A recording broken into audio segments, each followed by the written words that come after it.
কারো দিনই থামে না, কারো রাতই আটকায় না, কেউ কারো জন্য দুনিয়ায় থামে না। আমার মৃত্যু তোমার লেগে আটকাইবে না, তোমার মৃত্যু আমার জন্য আটকাবে না, কারো জন্য আটকাবে না। প্রত্যেকেই একদিন আপন গন্তব্যে, আপন কবরে ফিরেই যাবে।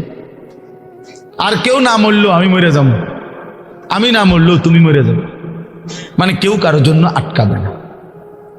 এই জন্য দোস্ত, এটা কোরআন থেকে বললাম।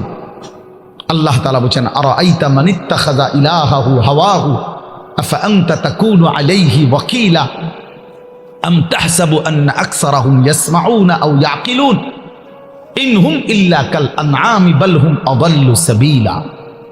অর্থ হলো, সংক্ষেপে বলতেছি, একই কথা। আল্লাহ বলছে, মনের ইচ্ছাকে যে নিজের খোদা বানিয়ে ফেলছে, আল্লাহ বলে তার পরিচয় আর কিছুই নয়, শুধুই জানোয়ার। ইনহুম ইল্লা কাল আনআম, সে আর কিছুই নয়, শুধুই জানোয়ার। আনআম মানে কি? চতুষ্পদ জন্তু, এটা না?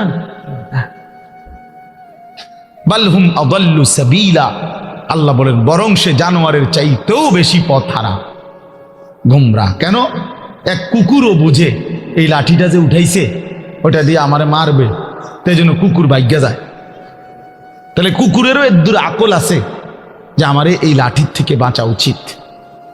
কিন্তু এই জানোয়ারে, এই চতুষ্পদ জন্তু বুঝে না যে এই গুনাহ আমারে জাহান্নামের আগুনে জ্বালায় ফেলবে, এটাও যে বুঝে না, এতটুকু আকলও যার কাজ করে না। এই জন্য আল্লাহ বলছে বরং সে জানোয়ারের চাইতেও বেশি পথ হারা।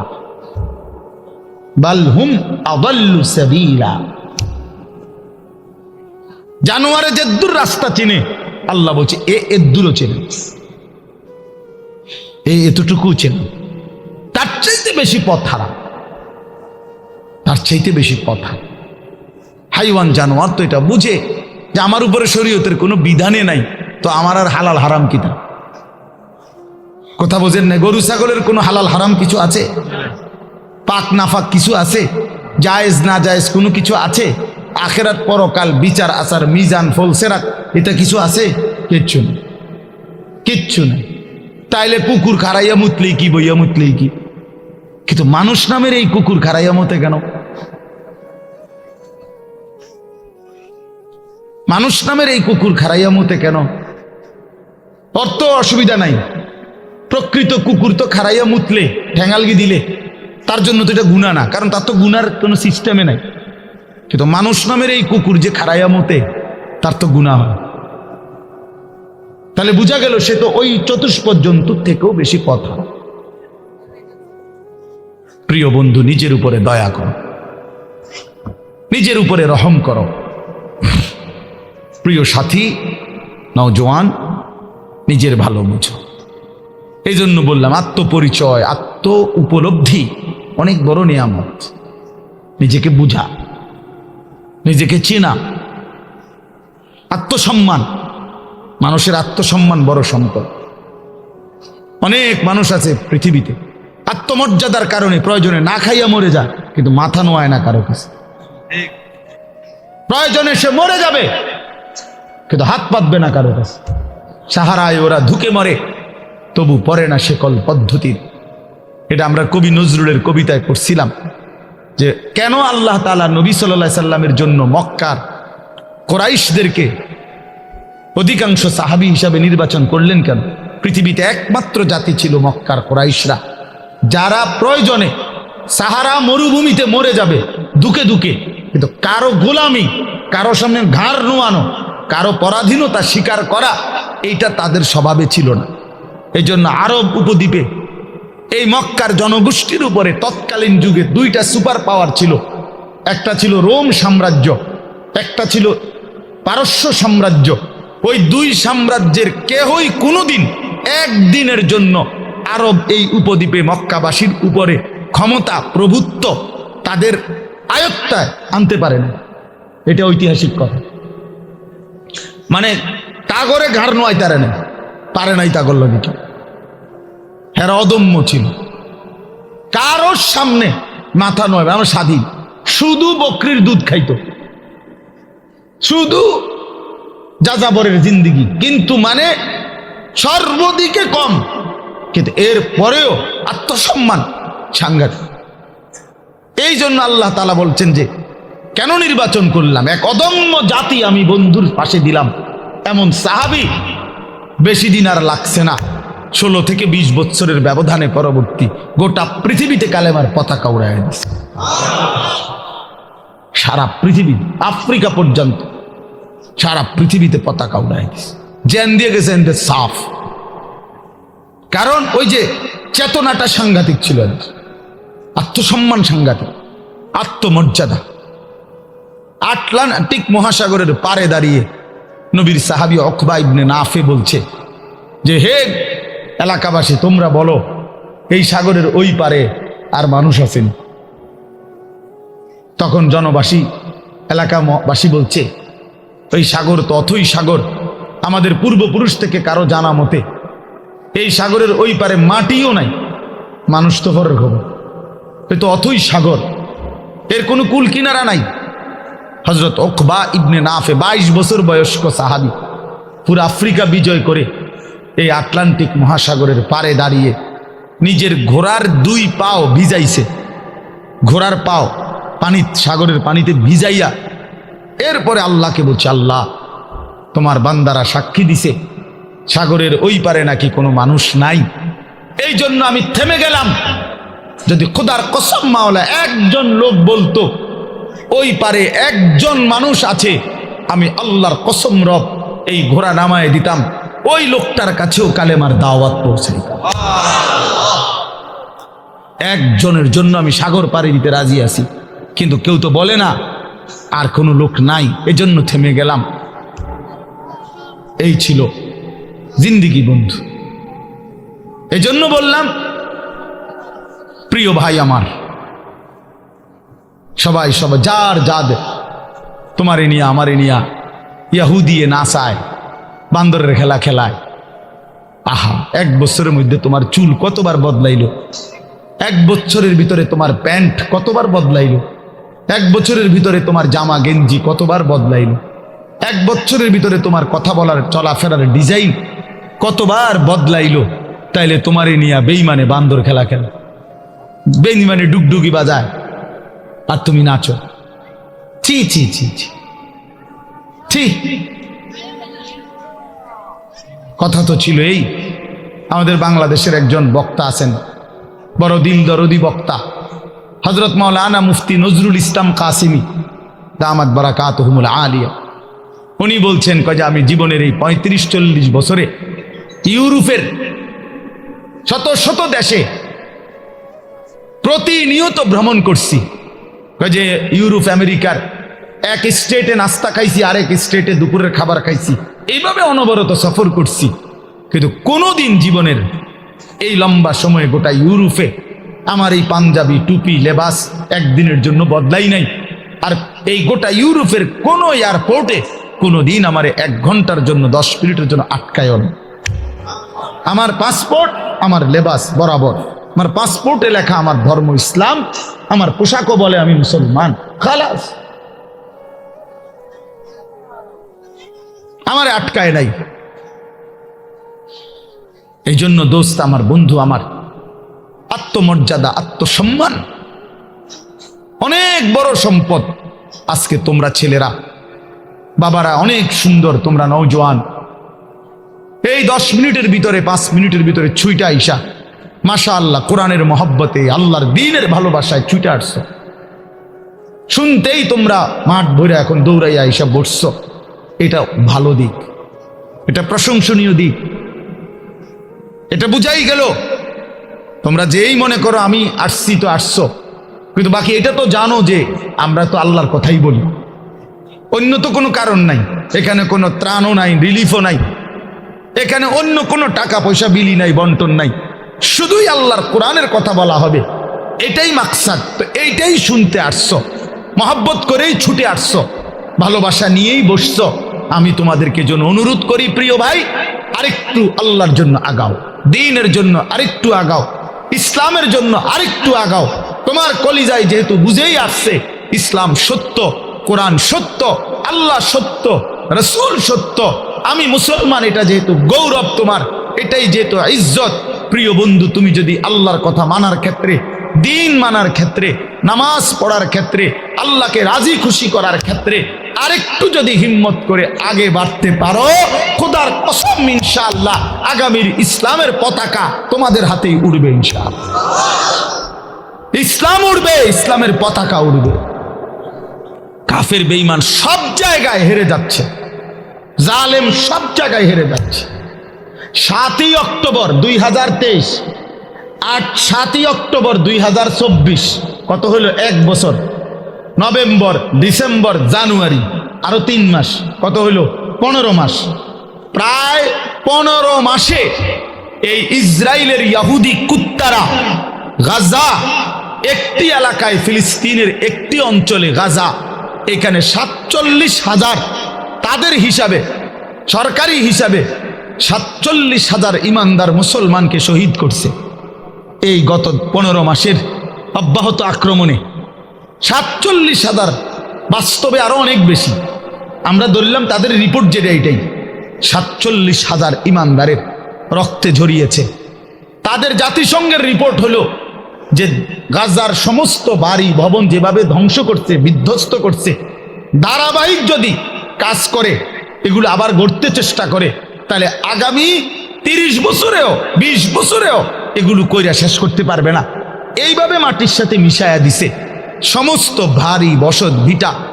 লাখ লাখ মুসলমানের সন্তান রাস্তার পথের ফকির হয়ে গেছে। এতিম বাচ্চার মা নাই, বাবা নাই, স্ত্রীর স্বামী নাই, স্বামীর সন্তান নাই, পুরুষের। এইভাবে বিধ্বস্ত করছে 15 মাসের মধ্যে। বন্ধু, পৃথিবীর সমস্ত সুপার পাওয়ার, গোটা ইউরোপ এই ইসরায়েলের কুত্তাদেরকে অস্ত্র দিছে এবং সমর্থন দিছে। আমেরিকার কুত্তারা বারবার সবচেয়ে বেশি ডোনেশন করছে এই ইসরায়েলকে। এই ট্রাম্প, এই নতুন বেঈমান, এই বেঈমানও বলছে গাজাকে সমান করে দিবে ইসরায়েলের পক্ষ হইয়া।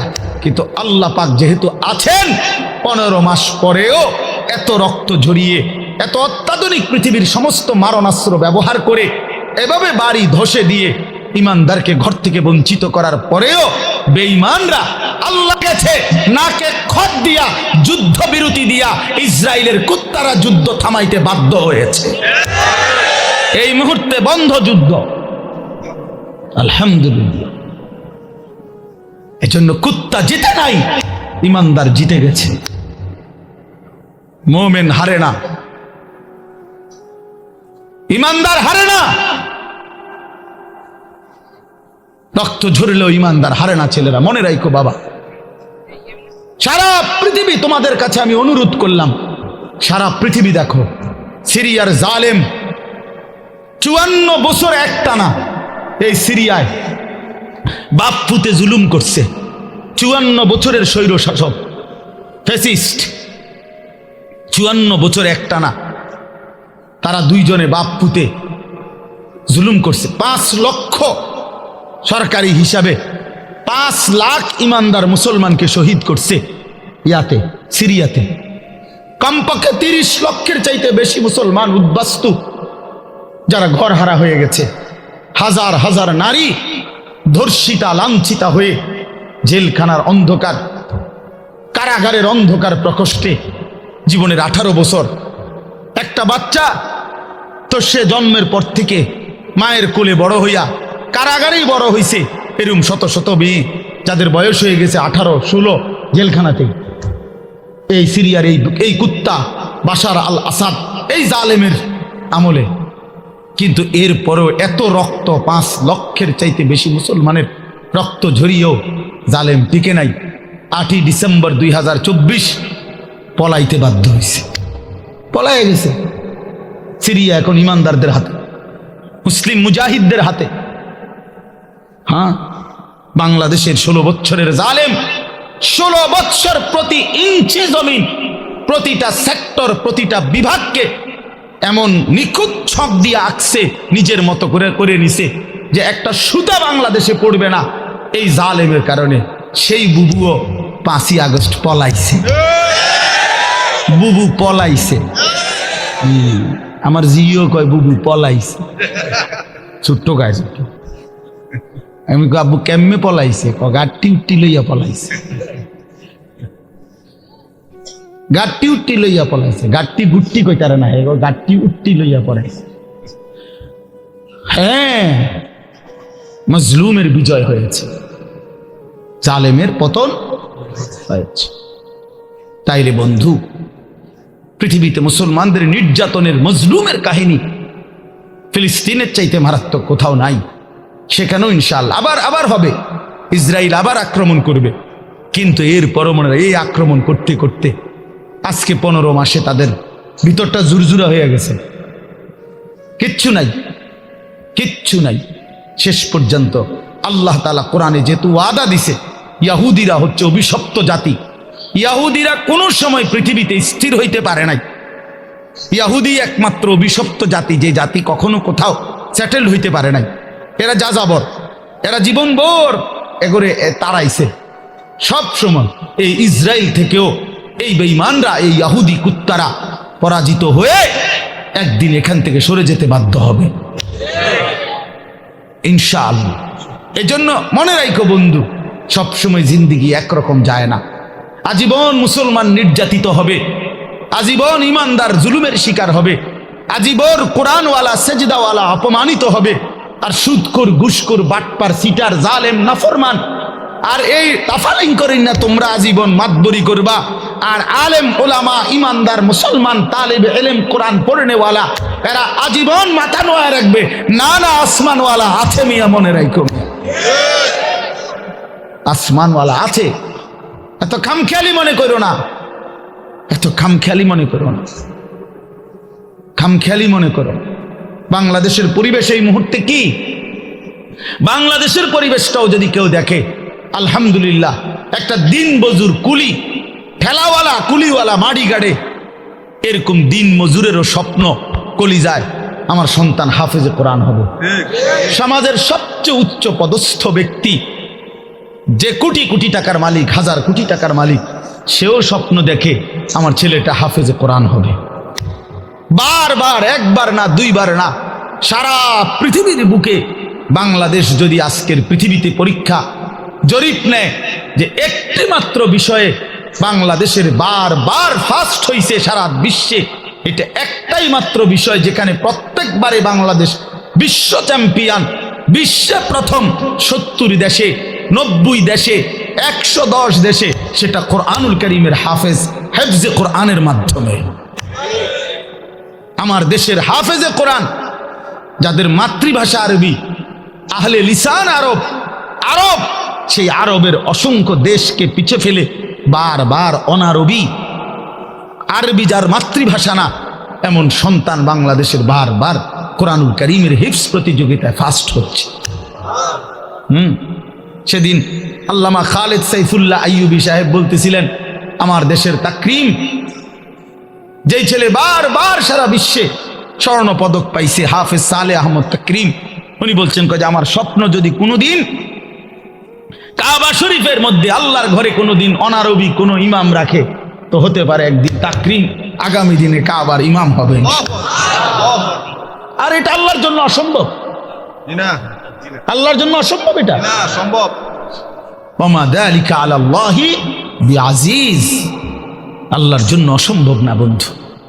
ইনশাআল্লাহ দেখো, আব্দুল মালিক হাফিজাহুল্লাহ, হযরত মাওলানা আব্দুল মালিক, ওনার আব্বা বলতো, আমাকে কুমিল্লার লাকসামের মানুষ, জাতীয় মসজিদ বাইতুল মোকাররমের এখন যিনি খতিব, পৃথিবীর এমন কোন আরব দেশ নাই যেই দেশের ওলামায়ে কেরাম ওনারে চিনে না। বাংলাদেশে তিনি যদি পরিচিত হয় 10%, আরব বিশ্বে তিনি পরিচিত 90%। পৃথিবীর আরব দেশের বহু ইউনিভার্সিটিতে এই হযরত আমার দেশের বাইতুল মোকাররমের খতিব যিনি বর্তমান, ওনার কিতাব, আরবি লিখিত বই, কিতাব পৃথিবীর আরব দেশের ইউনিভার্সিটির সিলেবাস ভুক্ত। আল্লাহর কসম, আল মাদখাল উসুলে হাদিসের এক কিতাব সারা পৃথিবী পড়ে, এত সুন্দর, এত জামে, মানে উসুলে হাদিসের কিতাব আর পৃথিবীতে নাই। মানে হাদিসের বিষয়ের যত নিয়ম কানুন, হাদিস শাস্ত্রের, এটার উপরে ওনার লিখিত কিতাব, অনেক কিতাব, অনেক কিতাব। আমি বলতেছিলাম ওনার আব্বা হযরত মাওলানা শামসুল হক রাহমাতুল্লাহ আলাইহি, ওনার বাবা আজীবন যেই মাদ্রাসায় মুহতামিম ছিলেন, আমি ওই মাদ্রাসায় মাহফিল করছি, বয়ান করছি, তো ওইখানে গিয়ে শুনছি ওই বাবা একটা ঘরও দেখছি, ওনার পুরান একটা টিনের ঘর। তো ওনার আব্বা বলতেন সবসময়, আব্দুল মালিক তোরে লইয়া আমার বেশি চিন্তা, তারে দিয়া কি হইব, তারে দিয়া কি হইব, মানে তে কেমনে চলবো ভবিষ্যতে। ওনার আব্বাই বলে বেশি কি করছে, চিন্তা করছে। আব্দুল মালিক এখন জাতীয় মসজিদের খতিব। এই জন্য দোস্ত বন্ধু, ইনশাআল্লাহ ইসলামের বিজয় হবে, আগামীর সময় কালেমার বিজয় হবে, কালেমার বিজয় হবে। এই জন্য দোস্ত বন্ধু, নওজোয়ান কিশোর, নষ্ট হইও না, চরিত্রহীন হইও না। এত সহজে এত অল্প বয়সে 16 বছরে চরিত্র এভাবে নষ্ট করে দিলা, মাত্র 18 বছর বয়সে এত নারী দেখে ফেললা, মাত্র 18 বছরে এত উলঙ্গ ছবি দেখে ফেললা, বাকি জীবন কি করবা বাবা? হ্যাঁ, মাত্র 18 বছর বয়সে এত জিনা ব্যভিচার দেখে লাইলা, ছি ছি ছি, বাকি সময় কি করবা বাপ? বাকি সময় কেমনে চলবা আব্বা বলো? এত অল্প বয়সে এত নোংরা হয়ে গেলা, এত কম বয়সে এত চরিত্রহীন হয়ে গেলা, সারাদিন নারী ছবি কি দেখো মোবাইলে তোমরা, আমরা বুঝি না বাবা। কতবার চুলের ডিজাইন বদলাইলা বাপ, কারে দেখাইতা? কয়জন বেডি তোমার বাইতাইছে? তুমি যে এতবার ডিজাইন বদলাইলা, কেডা আইছে তোমার সেহুনি? হ্যাঁ, সিনেমার কোন নর্তকী তোমারে ফোন দিছে তাই শুনি? তুমি যে বেডিরে দেখা আখলাক নষ্ট করতেছ, চরিত্র নষ্ট করতেছ, শরীরের যৌবনটা শেষ করতেছ, নিজের হাতকে লজ্জাস্থানের গুনাহ করে নষ্ট করে দিতেছ। প্রিয় বন্ধু, এর চাইতে বেশি তো আর বলতে পারি না। কিন্তু বিনিময়ে কোন নর্তকী তোমার বাড়িতে আসছে? হ্যাঁ, সিনেমার কোন নর্তকী, হিন্দি সিনেমার কোন নর্তকীরে তুমি চিনছ বলো ভাইয়া? কেন আখলাক নষ্ট করে দিলা? কেন চরিত্র নষ্ট করে দিলা? কয়জনে নামাজ পড়ছো আজকে মাগরিবের নামাজ বলো ভাইয়া? আমরা তো আলহামদুলিল্লাহ আল্লাহর দয়ায়, আমার একদিনের ব্যস্ততা দেখলেও তো আপনি মাথা ঘুরাইব, কিন্তু এই ব্যস্ততার ভিতরে দিয়েও তো মাগরিবের নামাজ হতো। আমার এখানে এসে মাহফিল ধরতে হবে, আমি আনোয়ার ভাইয়ের সাথে কথা বলছি আসরের সময় যে ভাই আমার একটু দেরি হইব, মেহমান আসছে, মাদ্রাসায় জরুরি কাজ ছিল আমার, কিন্তু আলহামদুলিল্লাহ ব্যস্ততা ঠিক আছে, কিন্তু জামাত মাগরিবের নামাজ তো জামাতে পড়ছি। ওই দৌলতপুরের একটা গ্যাস ফিল্ড আছে, ওইটার মসজিদ। কেমনে নামাজ ছেড়ে দিলা ভাইয়া? চেহারা সুরত দেখলেই তো বোঝা যায় কতদিন হয় নামাজ পড়ো। ওফ, আল্লাহকে ডাকো না, তে আল্লাহকে এমনি ভুলে গেলা, রাসূলকে এভাবে ভুলে গেলা, ধর্মকে এভাবে অপমান করলা, মাকে এত বড় বেইজ্জতি করলা। 2 বছর যে মা দুধ পান করাইছে, তোমারে তিল তিল করে বড় করছে, এই উদ্দেশ্যে যে তুমি 16 বছর বয়সে শুধু নারী দেখবা, ছবি দেখবা, মোবাইলে উলঙ্গ দৃশ্য দেখবা, তুমি মালিকের একটা সেজদা দিবা না, 1 ওয়াক্ত নামাজ পড়বা না, তোমার মা বুঝি তোমার এই জন্য দুধ খাওয়াইছিল না? তোমার বাবার তিল তিল করা টাকা, বেচারা কেউ 16 বছর বিদেশ, কেউ 18 বছর বিদেশ, রক্তটা পানি করে পয়সা রোজগার করে, কি পরিমাণ ঘাম শরীরটা দিয়া ঝরে আরব দেশে মরুভূমিতে। আহা, 12 ঘন্টা 14 ঘন্টা 16 ঘন্টা ডিউটি করে প্রবাসী, কি পরিমাণ ঘাম ঝরে এক এক প্রবাসীর। প্রতিটা টাকার মধ্যে, প্রতিটা দিনার দিরহামের মধ্যে, প্রতিটা রিয়ালের মধ্যে ঘামে ভিজা, ঘামে ভিজা। এত ঘাম, এত কষ্ট করে যে মানুষটা স্ত্রীর আদর পায় না, ছেলে মেয়েদের আদর পায় না, 18 বছর 16 বছর 14 বছর, যার একটা ছোট বাচ্চা আছে, মনে করো মেয়ে আছে, ছেলে আছে ছোট, সে দেশে বাবা বিদেশে, কি পরিমাণ বাচ্চাটা বাপকে দেখতে মন চায়। আমি তো ওই আমার সাথীদেরকে জিজ্ঞাসা করেন, আমার গাড়িতে রাতের যদি 3টা বাজেও আমি যাই, 2:30 3টায়, আমার ছোট মেয়ে 3 বছর বয়স, কোন সময় কোনো দিনও ঘুমায় না। আমি যতক্ষণ না যাই ওই ঘুমায় না। একটা দৌড় দিয়া দরজা সেই খোলে, কলিং বেল টিপ দিলেই সে বোঝে আব্বু আসছে। তার মার সাথে সে আইসা গেটের সামনে দরজা খোলে, তো ও যখন হাসে আমার কাছে মনে হয় গোটা পৃথিবী হাসে। তো এমন আদর, যেই বেচারা বছরের পর বছর কোরবানি করে দিছে সন্তানদের জন্য, একটু মুখে হাসি ফুটাবে স্ত্রীর জন্য, তো সেই বাবার সন্তান হয়ে তুমি এইভাবে জীবন শেষ করে দিলা। এটা ইনসাফ হলো ভাইয়া? বলো বাবা, বলো। প্রিয় বন্ধু আমার, বাপ আমার, সন্তান আমার, ছেলে আমার, কিশোর নওজোয়ান, আমি এক ফেরিওয়ালার মতো চিৎকার করে বললাম যে নিজেকে নষ্ট করে দিও না ভাই। আখলাক বড় সম্পদ, চরিত্র বড় সম্পদ। নারীর আসক্তি, জিনা ব্যভিচারের দৃশ্য, উলঙ্গ দৃশ্য, নারীর লোভ, বিশ্বাস করো তোমারে দুনিয়াও শেষ করে দিবে, আখিরাতও শেষ করে দিবে। আল্লাহর নবী বলছে ফাত্তাকুদ দুনিয়া ওয়াত্তাকুন নিসা। আল্লাহর নবী বলছে উম্মত, দুনিয়ার ধোঁকা থেকে বেঁচে থাকো, নারীর ধোঁকা থেকে বেঁচে থাকো। বেপর্দা নারী, হারাম নারী, যে নারীকে দেখার তোমার অনুমতি নাই, ওর হাসি মূলত হাসি না, আগুন। ওর রূপ যৌবন মূলত যৌবন না, ওইটা জাহান্নামের কয়লা, আগুনের কয়লা। ওই তোমারে বরবাদ করে দিবে। আল্লাহর নবী সাল্লাল্লাহু আলাইহি সাল্লাম বলছে যুবক, যদি কষ্টই হয়, যদি কষ্ট হয় যৌবন ধরে রাখতে, তাহলে ফাআলাইহি বিসসাওম, রোজাই রাখো, রোজা রাখো, রোজা রাখো। ফাইন্নাহু লাহু বিজাউন, কেননা রোজার মধ্যে যৌন শক্তি প্রতিরোধের প্রতিষেধক আছে, অ্যান্টিবায়োটিক। রোজা রাখো।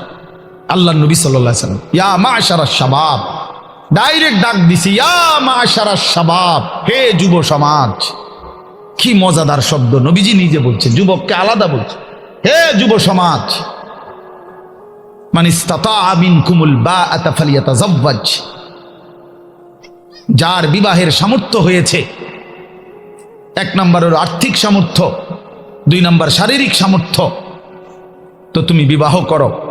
ফাইন্নাহু আগাদ্দু লিল বাসার, বিবাহ তোমার চোখ নিচের দিকে হেফাজত করবে। ওয়া আহসানু লিল ফারজ, লজ্জাস্থানকে পবিত্র রাখবে গুনাহ থেকে।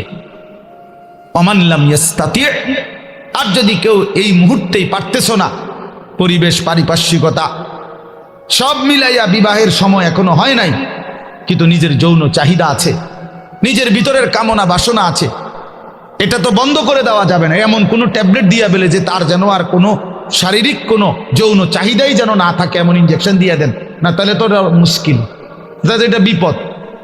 এটা তো আল্লাহ প্রদত্ত, আল্লাহ প্রদত্ত।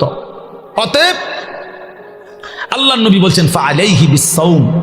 তাক ওদিকে তাকায়ও না ভাই, এত মানুষ সবাইরে গুছান সম্ভব না, কিছু পাগল ছাগল ফালতু এগুলো থাকবে, এটা এত তান টোহাইয়া লাভ হইত না। যে দূর শুনছে দূর, আমি এত সংখ্যার চিন্তাও করি না। মানুষ হয়েছে 10 কোটি, হ্যাঁ, আল্লাহ কইল আমি নিলাম না, কথা বুঝছেন না? মানুষ হয়েছে 50 লাখ আর কি, সব আমার আলগি দিয়ে মনে করেন 4 রাস্তার মাথা নিয়ে হতাই দিয়েছে। আল্লাহ বলছে আমি আনিস তোমারে নিলাম না, খালি তো লাভ হইল কি? এই জন্য এটা কোনো বিষয় না। তো আল্লাহ নবী বলেন ফাআলাইহি বিসসাওম, তাহলে তুমি রোজা রাখো। ফাইন্নাহু লাহু বিজাউন, এবং এটার মধ্যেই তোমার জন্য প্রতিষেধক রয়েছে। সবর করো, রোজা তোমাকে সবর করতে শিখাবে, রোজা তোমার চরিত্রকে পবিত্র রাখতে শুরু করে শেখাবে।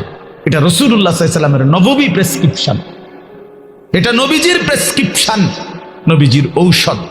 তো আমার বলার উদ্দেশ্য এই আয়াত আমি এই জন্য পড়ছি যে আলহামদুলিল্লাহ, নিজেকে চরিত্র গঠন, তোমরা যারা কিশোর, নওজোয়ান, যুবক, তোমরা যারা এখনো অবিবাহিত, তোমাদের কাছে বন্ধু অনুরোধ, চরিত্রের হেফাজতের নিয়তে, অভ্যস্ত বানাবার নিয়তে, নিজের আখলাকের পবিত্রতার নিয়তে মাহে রমজান সামনে, মাহে রমজান সামনে, এবারের রমজানে টার্গেট নাও 30 দিনের রোজার মাধ্যমে দিল থেকে আল্লাহর কাছে এইভাবে 30টা দিন হাতে গুনে তুমি আল্লাহর সাথে ওয়াদাবদ্ধ হও যে আল্লাহ 30 দিন আমি রোজা রাখবো, এবং যৌন চাহিদা, লজ্জাস্থানের চাহিদা, অশ্লীলতা, বেহায়াপনা, নর্তকী, নাচ গান, উলঙ্গ ছবি দেখা, নারীকে নিয়ে চিন্তা ভাবনা, মেয়েকে নিয়ে অশ্লীল চিন্তা ভাবনা, অবৈধ কোনো প্রেম সম্পর্ক, হারাম কোনো রিলেশন, এ সব ত্যাগ করে বন্ধু 30টা দিন মনোযোগ দিয়া রোজা রাখো, তারাবি পড়ো,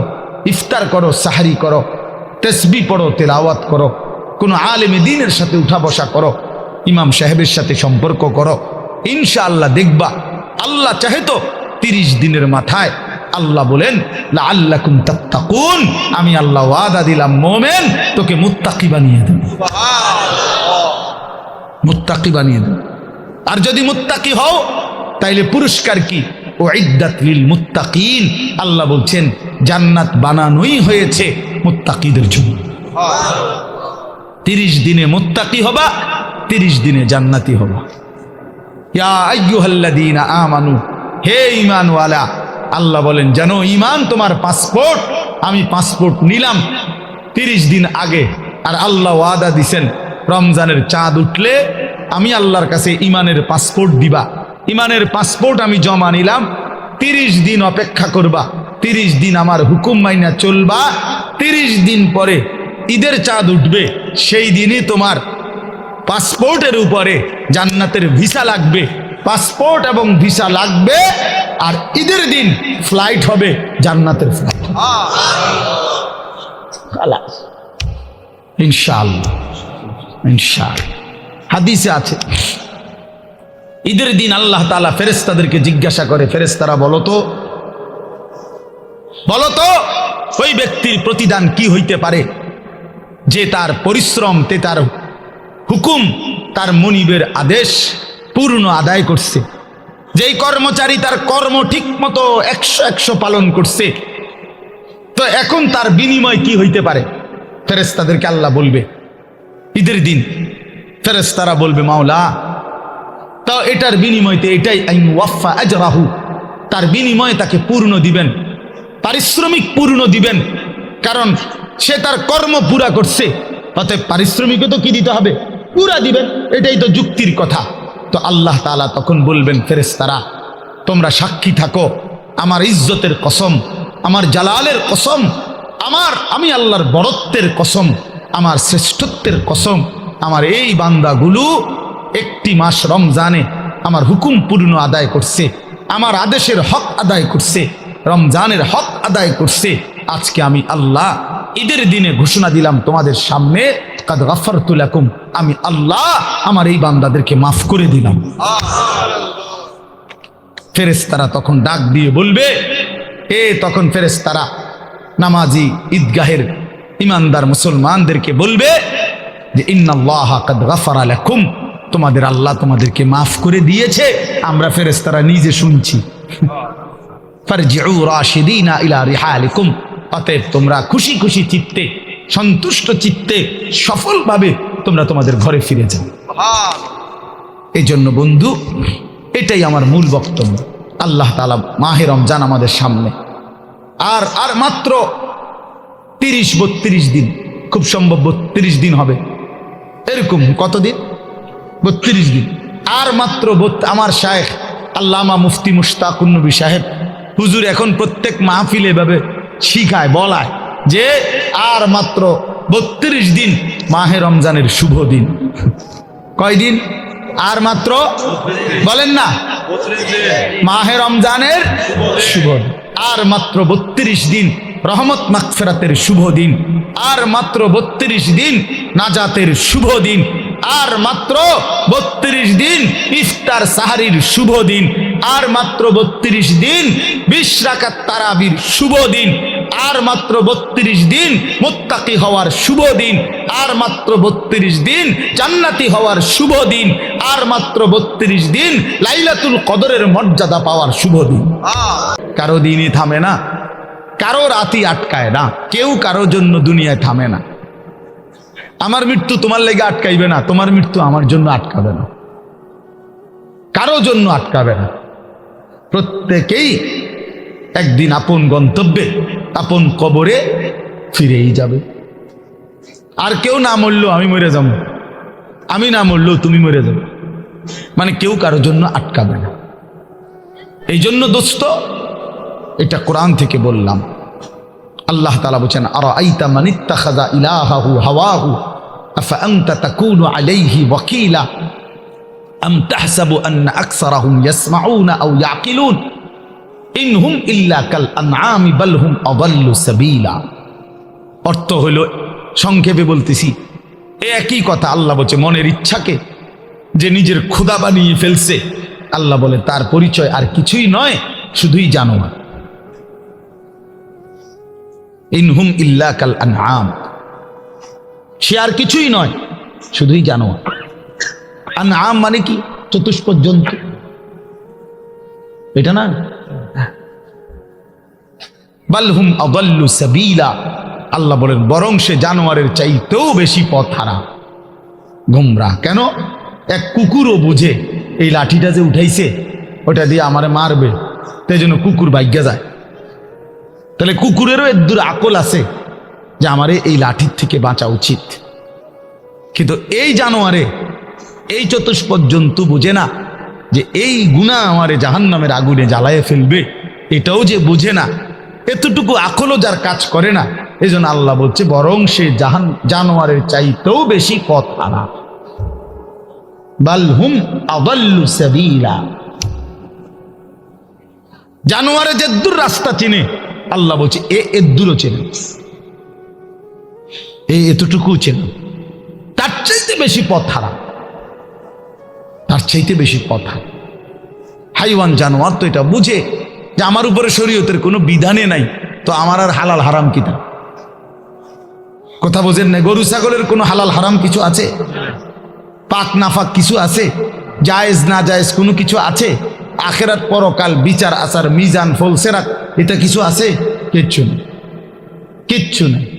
তাইলে কুকুর খারাইয়া মুতলেই কি, বইয়া মুতলেই কি? কিন্তু মানুষ নামের এই কুকুর খারাইয়া মতে কেন? মানুষ নামের এই কুকুর খারাইয়া মতে কেন?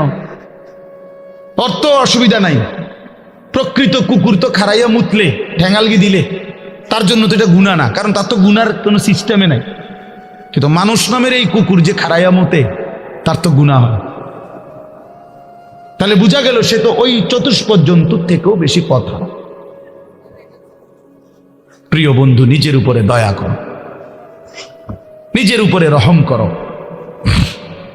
প্রিয় সাথী, নওজোয়ান, নিজের ভালো বুঝো।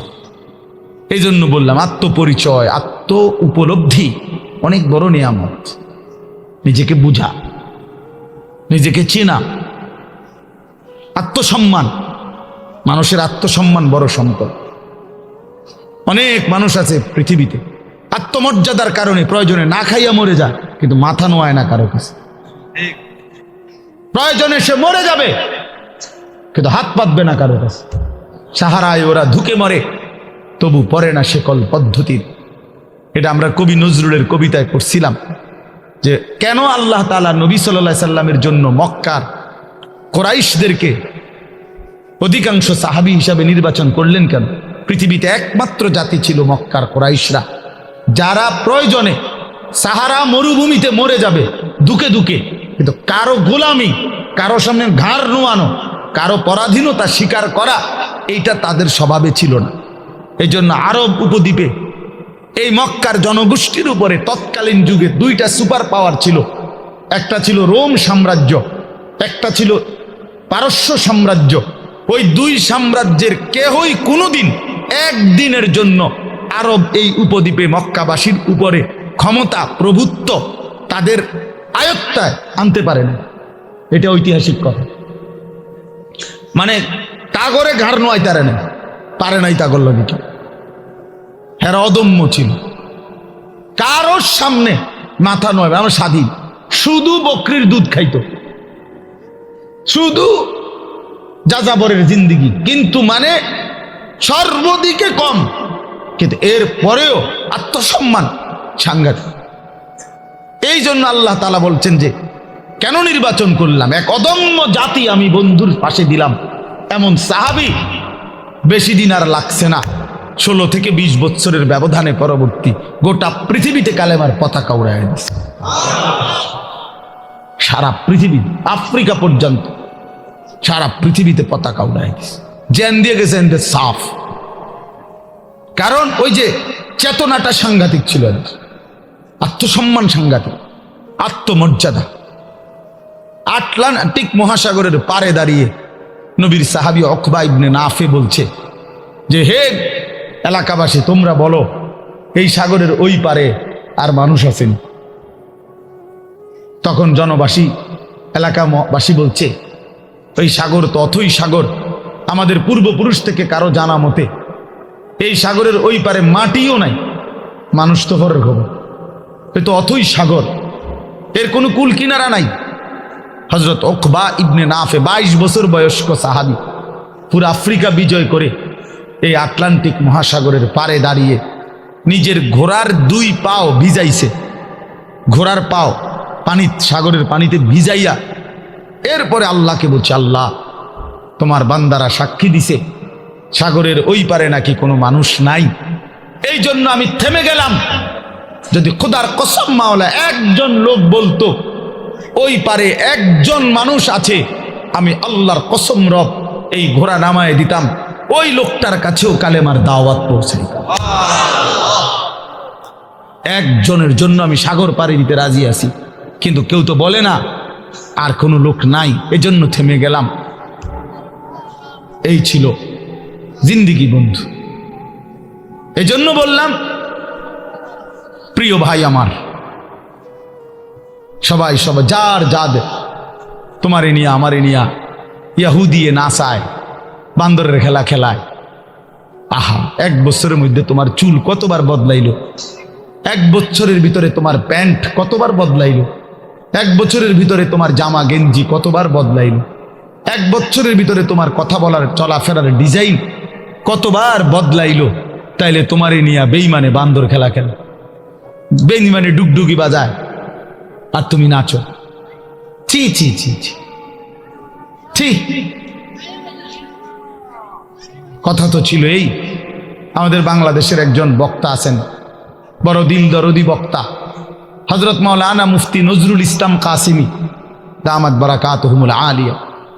উনি বলছেন, যে আমি জীবনের এই 35-40 বছরে ইউরোপের শত শত দেশে প্রতিনিয়ত ভ্রমণ করছি।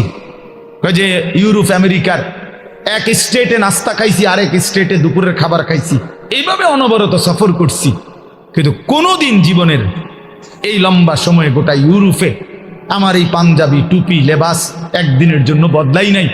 আর এই গোটা ইউরোপের কোনো এয়ারপোর্টে কোনোদিন আমার 1 ঘন্টার জন্য 10 মিনিটের জন্য আটকায় না। আমার পাসপোর্ট, আমার লেবাস বরাবর, আমার পাসপোর্টে লেখা আমার ধর্ম ইসলাম, আমার পোশাকও বলে আমি মুসলমান, খালাস, আমার আটকায় নাই। এই জন্য দোস্ত আমার, বন্ধু আমার, আত্মমর্যাদা, আত্মসম্মান অনেক বড় সম্পদ। আজকে তোমরা ছেলেরা, বাবারা অনেক সুন্দর, তোমরা নওজোয়ান, এই 10 মিনিটের ভিতরে 5 মিনিটের ভিতরে ছুইটা আইসা মাশাআল্লাহ কোরআনের মহব্বতে, আল্লাহর দ্বীনের ভালোবাসায় ছুটে আসছো। শুনতেই তোমরা মাঠ ভরে এখন দৌড়াইয়া আইসা বসছো, এটা ভালো দিক, এটা প্রশংসনীয় দিক, এটা বুঝাই গেল।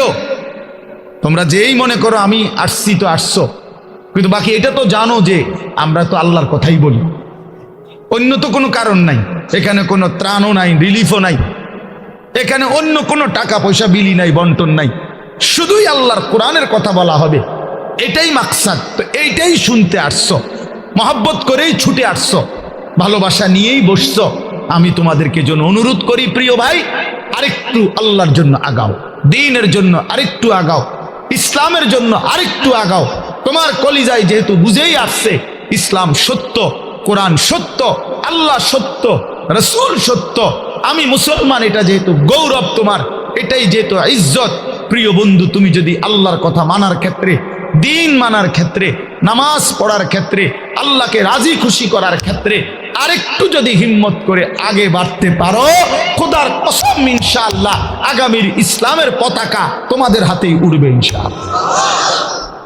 ইসলাম উড়বে, ইসলামের পতাকা উড়বে। কাফের বেঈমান সব জায়গায় হেরে যাচ্ছে, জালেম সব জায়গায় হেরে যাচ্ছে। 7ই অক্টোবর 2023, 7ই অক্টোবর 2024, কত হলো? 1 বছর। নভেম্বর, ডিসেম্বর, জানুয়ারি, আরো 3 মাস, কত হলো? 15 মাস। প্রায় 15 মাসে এই ইসরায়েলের ইহুদি কুত্তারা গাজা, একটি এলাকায় ফিলিস্তিনের একটি অঞ্চলে গাজা, এখানে 47,000, তাদের হিসাবে, সরকারি হিসাবে 47,000 ইমানদার মুসলমানকে শহীদ করছে এই গত 15 মাসের অব্যাহত আক্রমণে। 47,000, বাস্তবে আরো অনেক বেশি। আমরা ধরলাম তাদের রিপোর্ট যেটা, এটাই 47,000 ইমানদারের রক্তে ঝরিয়েছে। তাদের জাতিসংঘের রিপোর্ট হলো যে গাজার সমস্ত বাড়ি ভবন যেভাবে ধ্বংস করছে, বিধ্বস্ত করছে, ধারাবাহিক যদি কাজ করে, এগুলো আবার গড়তে চেষ্টা করে, তাহলে আগামী 30 বছরেও 20 বছরেও এগুলো কইরা শেষ করতে পারবে না। এইভাবে মাটির সাথে মিশায়া দিছে সমস্ত ভারী বসত ভিটা। লাখ লাখ মুসলমানের সন্তান রাস্তার পথের ফকির হয়ে গেছে। এতিম বাচ্চার মা নাই, বাবা নাই, স্ত্রীর স্বামী নাই, স্বামীর সন্তান নাই, পুরুষের। এইভাবে বিধ্বস্ত করছে 15 মাসের মধ্যে। বন্ধু, পৃথিবীর সমস্ত সুপার পাওয়ার, গোটা ইউরোপ এই ইসরায়েলের কুত্তাদেরকে অস্ত্র দিছে এবং সমর্থন দিছে।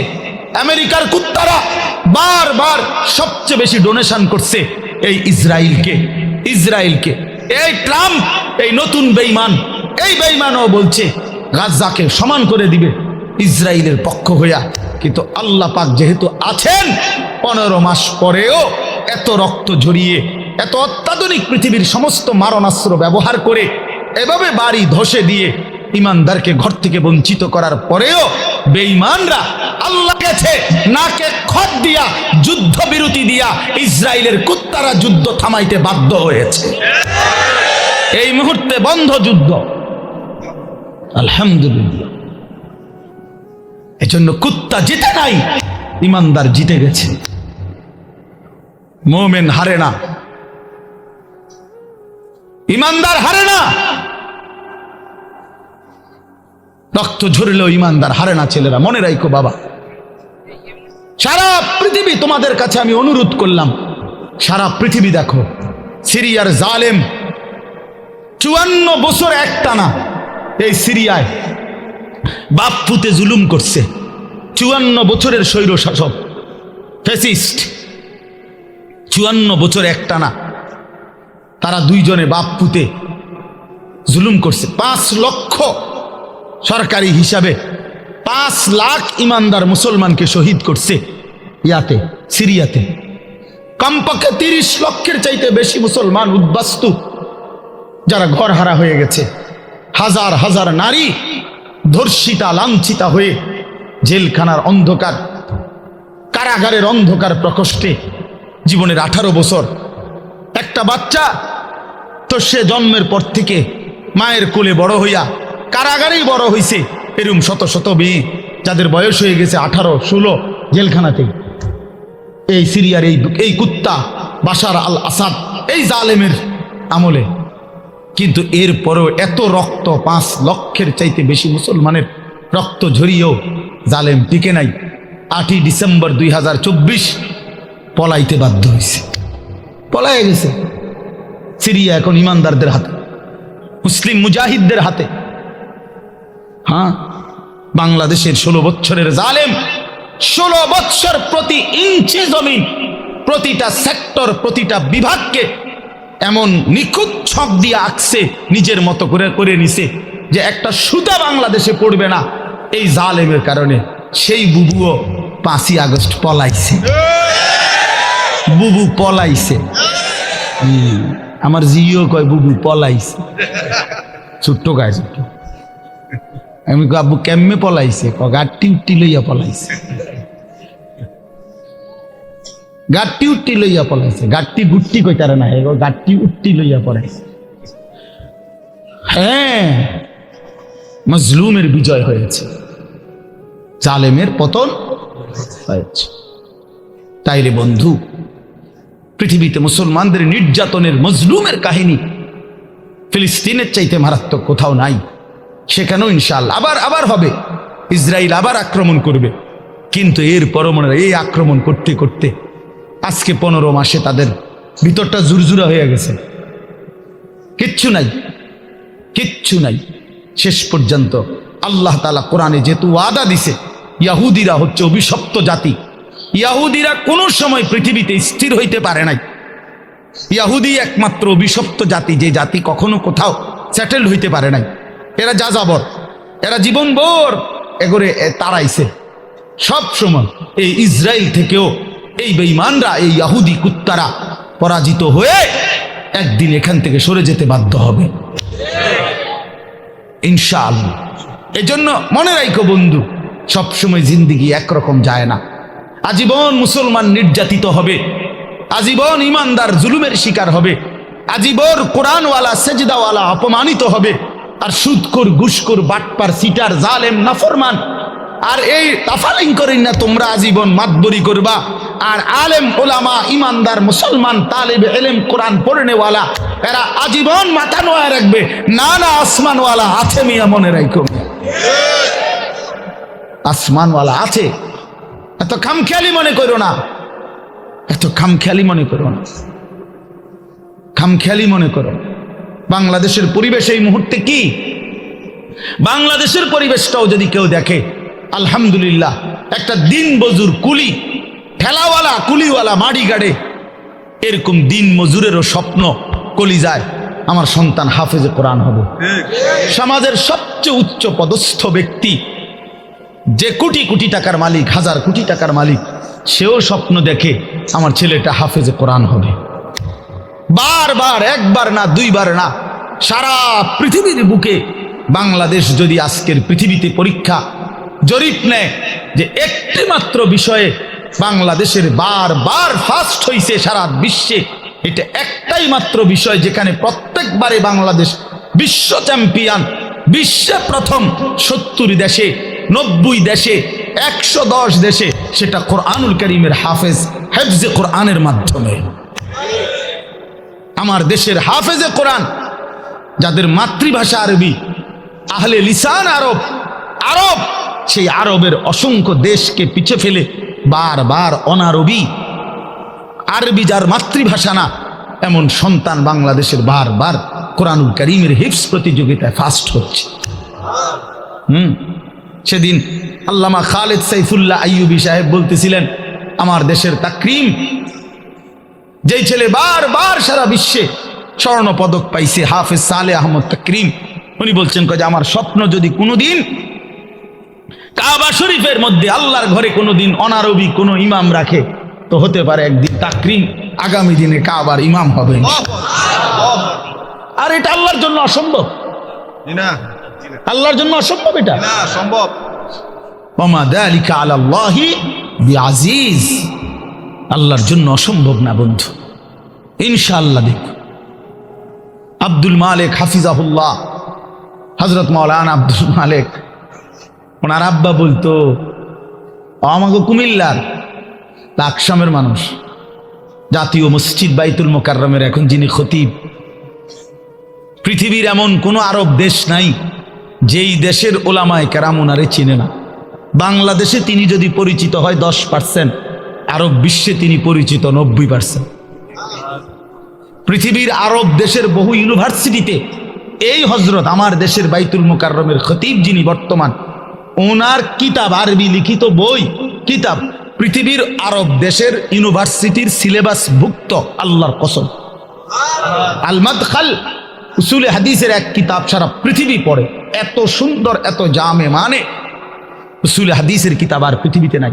মানে হাদিসের বিষয়ের যত নিয়ম কানুন, হাদিস শাস্ত্রের, এটার উপরে ওনার লিখিত কিতাব, অনেক কিতাব, অনেক কিতাব। আমি বলতেছিলাম, ওনার আব্বা হযরত মাওলানা শামসুল হক রাহমাতুল্লাহ আলাইহি, ওনার বাবা আজীবন যেই মাদ্রাসায় মুহতামিম ছিলেন, আমি ওই মাদ্রাসায় মাহফিল করছি, বয়ান করছি, তো ওইখানে গিয়ে শুনছি ওই বাবাই একটা ঘরও দেখছি ওনার, পুরান একটা টিনের ঘর।